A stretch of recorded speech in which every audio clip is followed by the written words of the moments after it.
for joining us today. My name is Alicia Murillo. I'm part of the client services team here at Academic Analytics. We're happy to have you all join us for today's webinar, which is part of our ongoing coffee break series.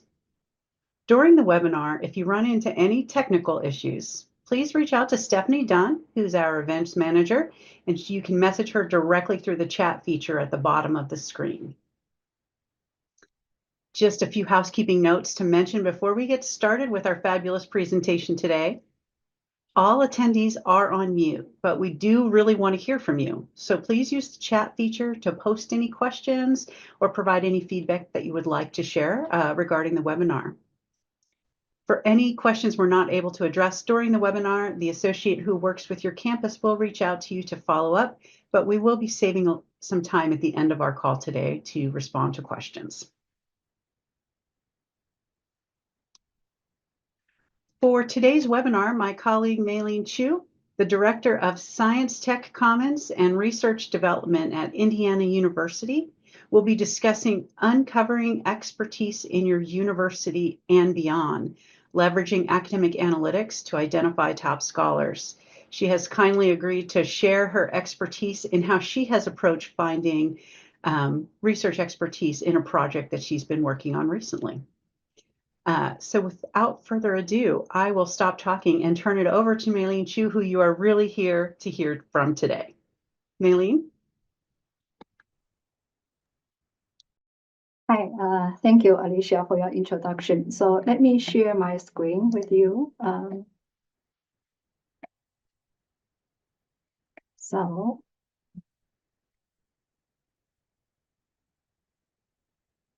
can see my screen, right? The full screen? Okay, great.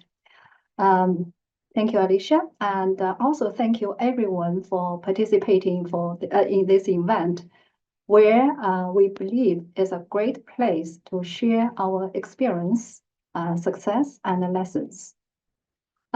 Discovering the university's experts and research strength to create all kinds of reports is part of my responsibility. So the small project I presented here showcases one aspect of my work. In 2023, Indiana launched Health First Indiana as a state-local partnership aimed to enhance public health infrastructure and deliver core services such as maternal and child health, trauma and injury prevention, and lead exposure mitigation. So I identify the university's expertise in public health as crucial to support and evaluate such initiatives. So universities can contribute through research, data analysis, and the development of innovative solutions to public health challenges. So by leveraging the academic expertise, Indiana State can maximize the impact of such initiative and ensure effective delivery of essential health services to its residents. So this is one example of harnessing universities' expertise to address societal challenges or issues.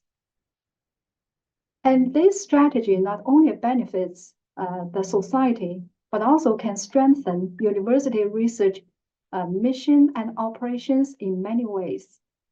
So it helps strategic planning and investment, so we can map the expertise and identify the potential areas for strategic investment and future research growth to create a research pipeline.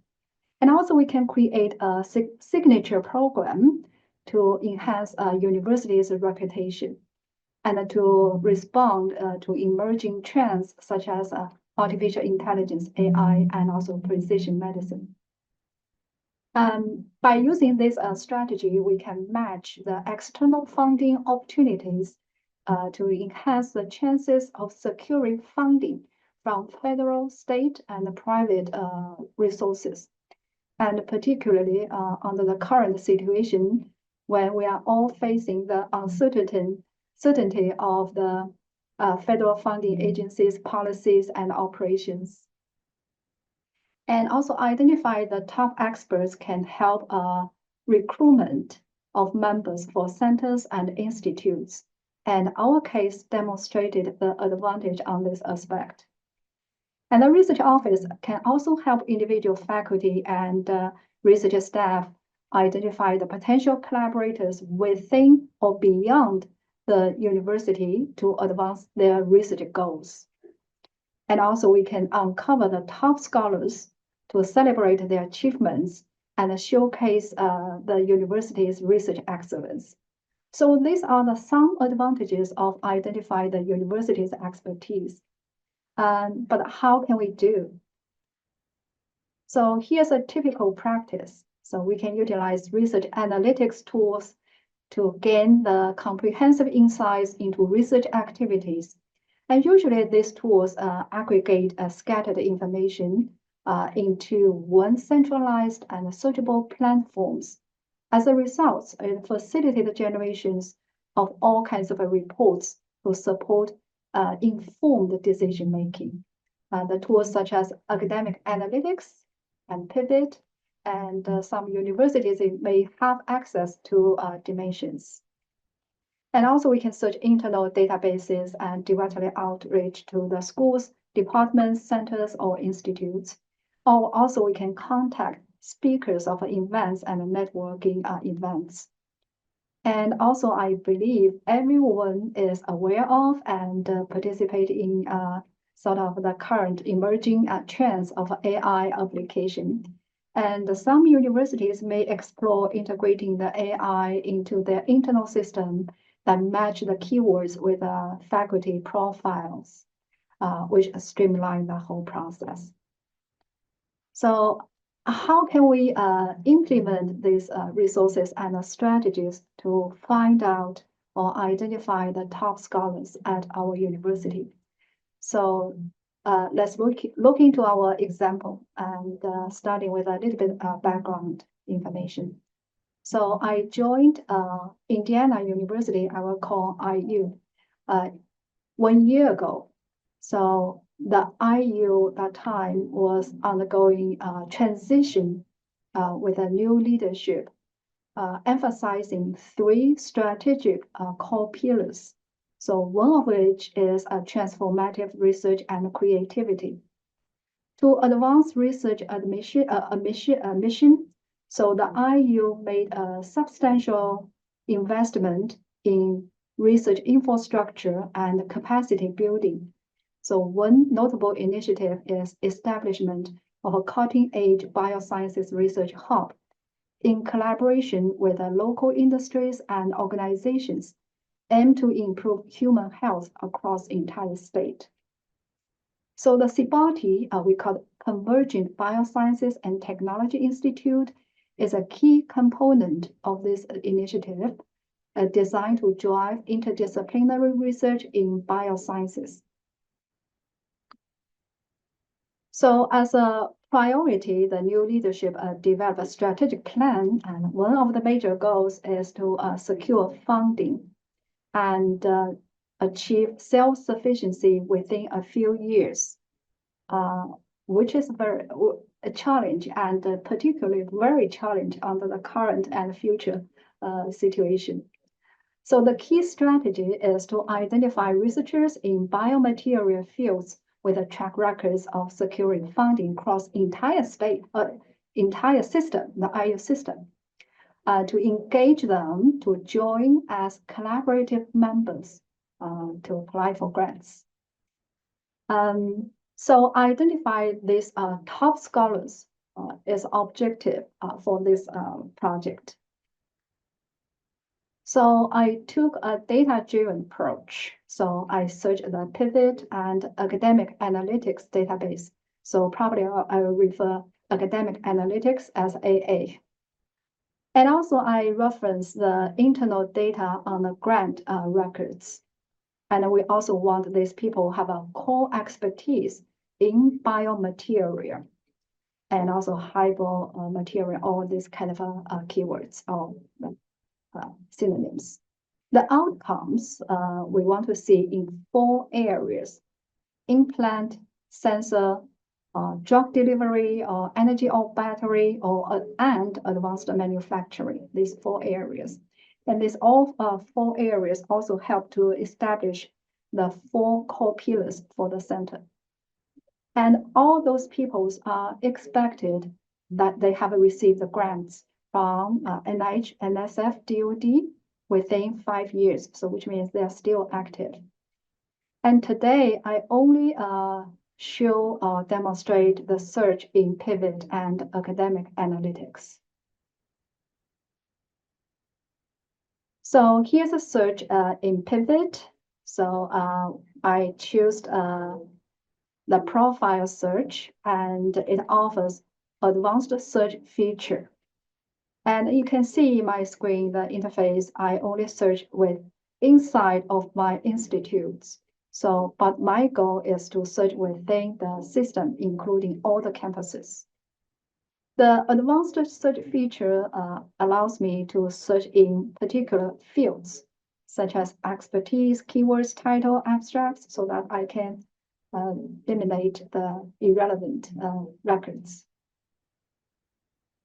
So here's the results. I got 88 records, and after the quick screening, I got 60 records. And the only indication on this page is add to group. So I click add to group. And you can see in the results in pivot is the people's name and also their email address. So clicking the people's name and link out to their individual profiles, so with a detailed information, such as a grant, publication, and so on. So here's a search in academic analytics. So the good things or make me happy is I can search my system, so which means include all the campuses. But also it allows me to search within my campus, Indiana campus. So the system search generated over 1,200 records. And the campus search, my campus search generated 915 records, which is comparable with the results from Pivot. And then I download the results. And you can see this is an Excel sheet containing all the fields most relevant to research, including the related works, publications, grants, patents, clinical trials. So pretty good information here. And when I perform screening, and some categories are of my first consideration, such as a unit name represent their field. And grant count and grant dollars provide indication for their grant performance. And also we can give some other categories of consideration, such as their career stage and collaboration count. So networking, the more the better, right? Since the CIBATI, the institute, is expected to make contributions in translation research into products. So people with the patents is also of our most interest. So based on the spreadsheet from the academic analytics, so I sort by these columns and quickly remove unwanted records. By cross-referencing other data sets, so I can add or remove records within that spreadsheet. And then I shared the final results with the CIBATI's director for further discussion. And from there, so we may kind of group people into different tiers. So here's a comparison of these 2 databases. Academic analytics supports keyword search, and also we can refine the search results by using the search within results. So, and also other filters, you can narrow down your search, such as limit to schools or different fields. In Pivot, it offers advanced search feature. and allows you to specify your search in particular fields. As a result, it generated narrow sets of the records compared with academic analytics. In AA, I can download the results in the Excel sheet, and all the fields are presented on one screen.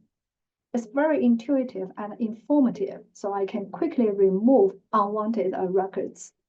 So that can help me to screen the 1,200 records to 120 final results. And Pivot, in the meanwhile, probably is not designed for that purpose. So I only use add to group and also have to click the people's name to get the detailed information to check their profile. And have to click back and forth many times. If you want to use these results from the pivot, and I think probably you have to create another document to record the necessary information of your interest. So maybe the screening process is not kind of a convenient in pivot for this case. And academic analytics allows me to search my campus and also my system, which I love this feature. But in the pivot, I only can access to my institute. So I don't know, maybe I can request upgrade to the system. So that's, in brief. So if we want to identify the top scholars from your university, and we need effective tools and strategies, and academic analytics proves more effective than pivot for managing and analyzing the search results in this case. And also the exported the Excel file from the academic analytics can serve as a fundamental worksheet. And then you can cross-referencing other data sets for comprehensive insights of the information. So that's a project, a small project I want to share with you. Thank you for your attention. So maybe you have a question. So let's see. Thank you, Maylene, for sharing that use case, that example of how you use the data in your particular process in your project. I'm curious, you mentioned that you shared this with the director of the institute for whom the project was being built. Can you share a little bit about how that information was received when you were able to present those 120 scholars? Yes, I think we haven't dig too much on this data because the new director has so many responsibilities. But we think this is a great place or starting place to work on that. So as I mentioned, our goal is to identify the people who possess the relevant skills, expertise, and also encourage them to join as collaborative members. So that's why I think we have a tiers. So the tier, let's say tier 1 is a core people that can work on, for the future work, let's say applying for grants. And tier 2, this is a sort of a collaborators, has some the expertise that may relevant or support the biomaterial. And tier 3, maybe we can expand to nationwide the collaborators for all kinds of potential project in the future. So this is I think this data provide sort of the fundamental information for us to further a discussion. Thank you, Maylene. I see a question from Mike, who has a really notable question here. And he's asking whether you have any strategies for identifying the best keywords to use for searching. This truly is an art form, Mike, so this is a great question. Yes. Actually, in the regional slides, I have one slide talking about the search terms. So search terms, I think is usually sometimes is a crucial for identify those expertise. So first, I discuss with the director to identify what kind of the specific areas we are interested in. So for instance, the biomaterial, so that could be the high biology or something like that. So we need to identify all the synonyms associated with a biomaterial.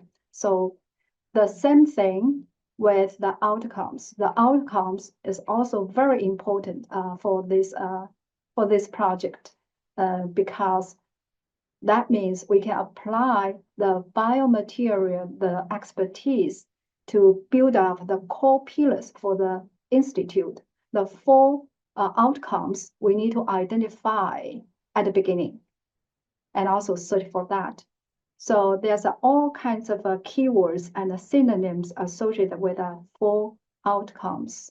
So that's including the implant, sensors, drug delivery, and energy, and advanced manufacturing. So I usually put up all the synonyms. So the keywords first. Second, I think it's a search mechanism. So the search usually in academic analytics or pivot, maybe it's different from the general bibliographic databases. I'm sorry. In the general bibliographic database, such as PubMed or the Scopus and so on. So when we perform keyword search, for instance, the drug delivery, so it automatically combine drug delivery, use Boolean operator and, or sometimes we use a phrase search, drug delivery with a double quotation mark, so which is a phrase search. But in the academic analytics, based on my observation, so correct me if I'm not wrong, so Alicia. So if we type drug delivery, these two terms, so it generates the results that matching the drug or delivery, so which increase your search results.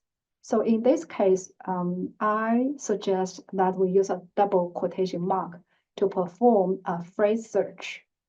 So this is a second point. The third point is regarding for the search is if we use a phrase search, double quotation mark, so that will eliminate, we call it proximity search. So let's say if any terms insert between drug delivery, we will not retrieve that. For instance, drug controlled delivery, drug target delivery, we cannot retrieve. So we have to spell out all these terms to perform search. So that's why I spend time, testing these words.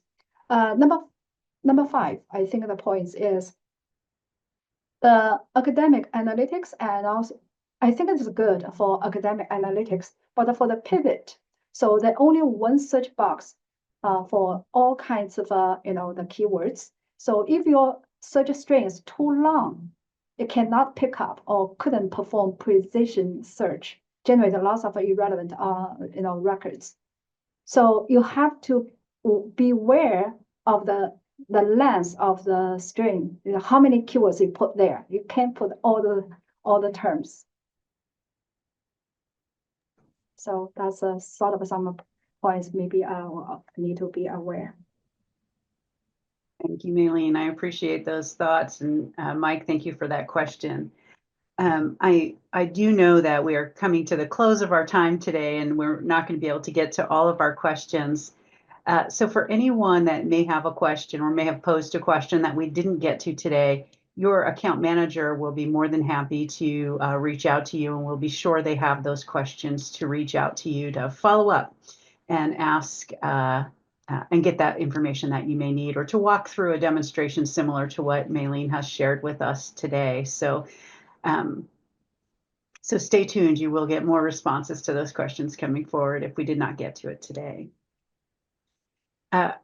I thank you, Maylene, for sharing your case and your expertise and how you've approached this, and giving us something to chew on a little bit today as well. I did want to share that we do have some other webinars coming up, and you will see one listed here for March 24th in the Coffee Break series.